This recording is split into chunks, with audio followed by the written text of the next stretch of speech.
Mahesh Babu, Tollywood super star Mahesh Babu సినిమాలు ఎంపిక చాలా వైవిధ్యంగా ఉంటుంది. కథ నచ్చితేనే ప్రాజెక్ట్ ఓకే చేసే మహేష్ తన కెరీర్లో కొన్ని సినిమాలను సున్నితంగా తిరస్కరించారు. అయితే విచిత్రం ఏమిటంటే ఆయన వద్దన్న ఆ కథలు వేరే హీరోల దగ్గరకు వెళ్లి ఇండస్ట్రీ హిట్లుగా బాక్ బసరుగా నిలిచాయి.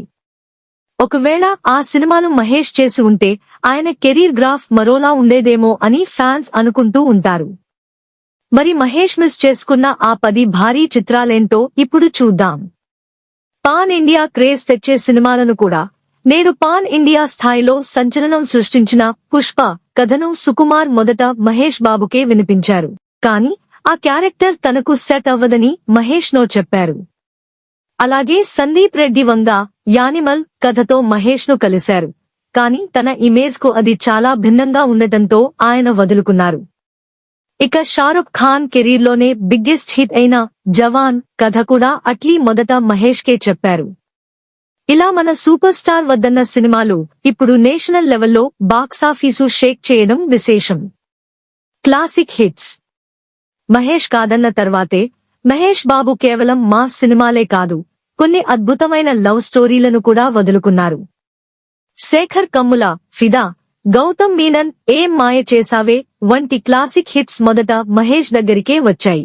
అలాగే మురుగదాస్, గజిని, విక్రమ్ కుమార్ 24 వంటి ప్రయోగాత్మక చిత్రాలను కూడా ఆయన మిస్ చేసుకున్నారు. ఇవే కాకుండా కెరీర్ ప్రారంభంలో ఇడియట్, వర్షం వంటి యూత్ఫుల్ ఎంటర్టైనర్స్ కూడా మహేష్ కాదన్న తర్వాతే వేరే హీరోల వద్దకు వెళ్లి సూపర్ హిట్లుగా నిలిచాయి. అన్నీ ఉన్నా కథే ముఖ్యం. మహేష్ బాబు ఒక సినిమాను తిరస్కరించారంటే దానికి బలమైన కారణం ఉంటుంది. కొన్నిసార్లు డేట్స్ కుదరకపోవడం, మరికొన్నిసార్లు ఆ పాత్ర తన బాడీ లాంగ్వేజ్ కు సెట్ కాదని భావించడం వల్ల ఆయన వద్దని చెబుతుంటారు.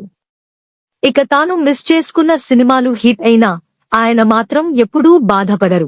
తనకు నచ్చిన కథలతో పోకిరి, దూకుడు, శ్రీమంతుడు, గుంటూరు కారం వంటి ఇండస్ట్రీ హిట్లను అందుకుని తన సత్తా చాటుతూనే ఉన్నారు.